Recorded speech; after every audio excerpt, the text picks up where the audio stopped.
Halo, assalamualaikum teman-teman semuanya. Selamat pagi, selamat siang, selamat malam dimanapun kalian berada. Sehat-sehat semua ya. Oke teman-teman semuanya, di video kali ini kita akan ngebahas series Loki season kedua. Wah, keren banget ya teman-teman ya. Mind blowing banget untuk episode keempat kemarin. Tapi di video kali ini kita akan berfokus ya kepada perkenalan karakter dan masa hidup mereka sebelumnya. Teori dari aku, untuk beberapa varian agent TVA yang pastinya teman Loki dan akan membantunya nanti di season kedua ini, khususnya episode kelima dan episode keenam, dalam upaya untuk memperbaiki dan menyelamatkan TVA serta memfikskan ya temporal loom yang akan meledak itu. Jadi di sini kita akan bahas nih masa lalu dan kehidupan lalu dari para varian yang menjadi agent TVA yang diculik oleh He Who Remains dari garis timeline mereka.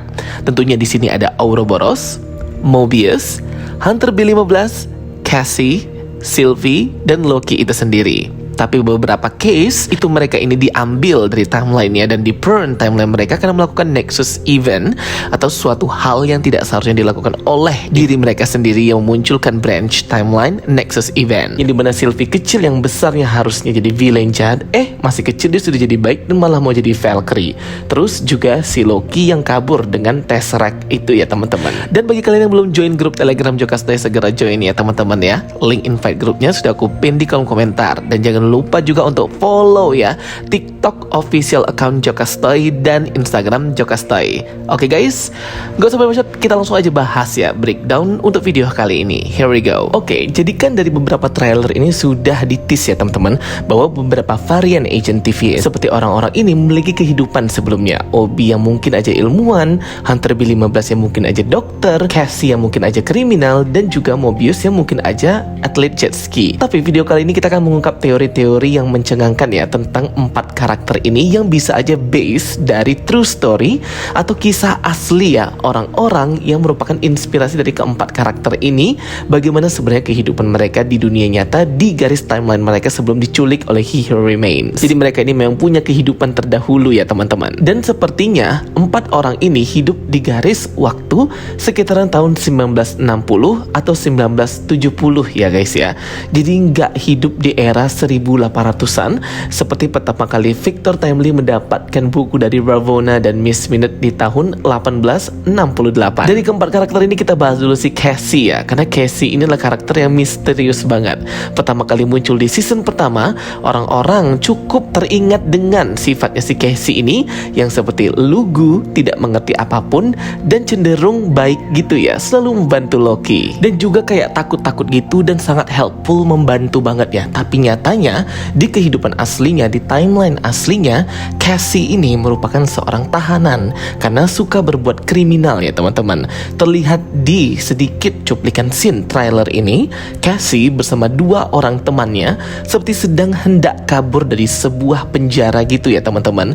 Kelihatan di sini mereka memakai baju tahanan era tahun 1960-1970-an gitu. Kemungkinan karakter dari si Cassie ini terinspirasi ya dari sebuah kejadian yang membingungkan dan menghebohkan di tahun 1962 terkenal dengan pelarian Alcatraz, di mana terdapat 3 orang tahanan yang bisa kabur dari penjara Alcatraz tanpa terdeteksi oleh polisi sekalipun. Bahkan polisi pun pada saat itu nggak tahu gimana 3 tahanan The Alcatraz escaping ini bisa kabur dari penjara. Nah mungkin aja karakter Cassie itu terinspirasi dari kejadian dan karakter ini. Dan juga terlihat teman-temannya Cassie itu ada 2 ya, jadi mereka bertiga. Itu sama kayak di season pertama, di mana pelarian DB Cooper dari pesawat itu diubah jadi inspirasi Loki yang kalah taruhan oleh Thor di Asgard gitu ya teman-teman, seperti di season pertama. Jadi based on a real event gitu, mungkin aja ya. Itu untuk karakter si Cassie. Mungkin karena Cassie ini dulu adalah penjahat dan seorang kriminal, makanya di awal-awal episode 1 season kedua kita melihat bahwa si Cassie ini mendengarkan podcast Staying Awake yang sama seperti yang didengarkan oleh Stephen Grant di series Moon Knight. Karena memang ini adalah podcast untuk mereka yang jiwanya terguncang gitu ya, dan tentunya insomnia, memiliki gangguan jiwa. Berikutnya untuk karakter Ouroboros ya. Jelas Ouroboros itu bukan nama aslinya ya teman-teman teman-teman ya.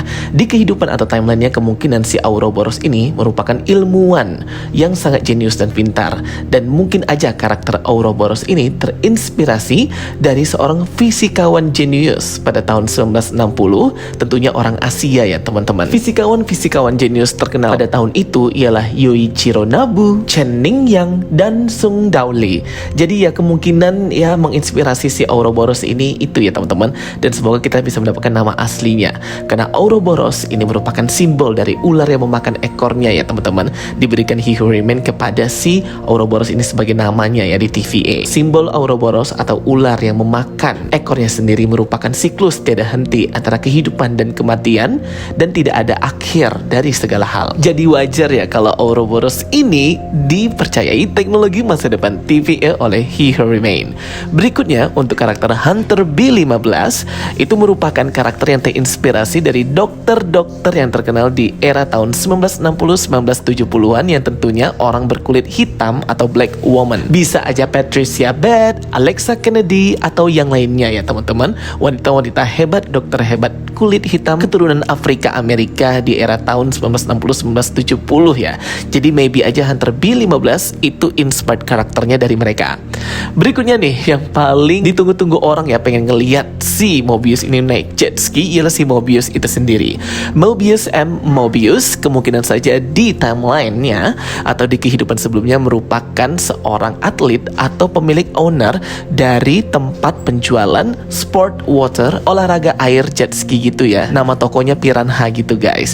Dan kelihatan banget di sini Loki bertemu dan bercakapan langsung dengan Mobius and Mobius di tempat toko Piranha Sport jet ski-nya itu. Bisa juga ya ini terinspirasi dari karakter atlet jet ski tahun 1960-1970. Kemungkinan He Who Remains menamai Mobius and Mobius itu terinspirasi dari ciptaannya Tony Stark Iron Man ketika dia menemukan Quantum Tunnel yang berdasarkan Mobius strip di Avengers Endgame. Mungkin nama karakternya Clayton Jacobson yang merupakan penemu dari watercraft jet ski. Kemungkinan aja sih teman-teman ya.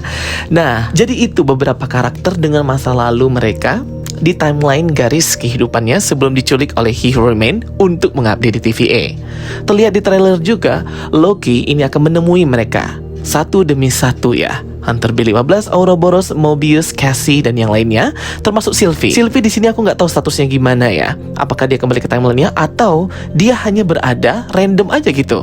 Terlihat mereka dikumpulin ya oleh si Loki ini dalam sebuah ruangan yang terlihat mirip dengan tempatnya si Ouroboros. Tentunya Loki di sini akan mengajak mereka untuk sekali lagi menjadi agent TVA dan menyelamatkan Time Variance Authority dan memperbaiki temporal loop lagi. Loki akan mengalami mengulang kembali peristiwa tersebut ya. Loki akan mengalami time slipping ke berbagai timeline, varian-varian dan kehidupan mereka terdahulu untuk meminta bantuan dan menjelaskan situasinya ya teman-teman. Nah, gimana nih cara Loki meyakinkan ya orang-orang ini yang dulunya adalah agent TVA kembali ke kehidupan mereka di timeline, but mereka harus kembali lagi ikut dengan Loki. Cuman Loki ya yang nggak kembali ke timelinenya atau seperti Sylvie, karena dia akan mengalami time slipping again and again. Dan yang mind blowing banget dan membuat aku ternganga ya teman-teman untuk melihat trailer terbaru episode kelima Loki dari Marvel Entertainment, ini adalah terlihat garis timelinenya yang awalnya itu warna biru, ungu, campur gitu, tiba-tiba jadi warna hijau ya teman-teman garis timelinenya. Aduh, bagaimana nih kok bisa-bisanya garis timeline yang awalnya itu berwarna kebiruan, putih, ungu gitu kemudian berubah jadi hijau banget seperti kekuatannya si Loki. Wah, ini memang pertanda banget ya bahwa Loki akan menjadi entitas timeless, God of Story atau God of Mischief, Loki Who Remains, yang memiliki kekuatan yang hebat setara He Who Remains untuk mengatur cerita dan garis waktu timeline. Aduh, gila banget ya teman-teman kalau semisal Loki betulan bener-bener nih jadi God of Stories di episode terakhir season kedua Loki ini. Mind blowing. Wajib banget ada season ketiganya ya teman-teman, karena ini ceritanya akan sangat keren banget kalau ada season ketiganya. Oke teman-teman semuanya, itu dia ya informasi dan juga video dari aku untuk perkenalan karakter-karakter dan kehidupan mereka di kehidupan sebelumnya di timeline mereka. Semoga bisa membantu menambah informasi kalian semuanya dan tentunya menghibur teman-teman semuanya. Thank you for watching my videos. Don't forget to like and subscribe. Kita ketemu lagi di video-video aku berikutnya. So stay tuned and stay watching. Sampai jumpa semuanya. Bye bye. See you next time.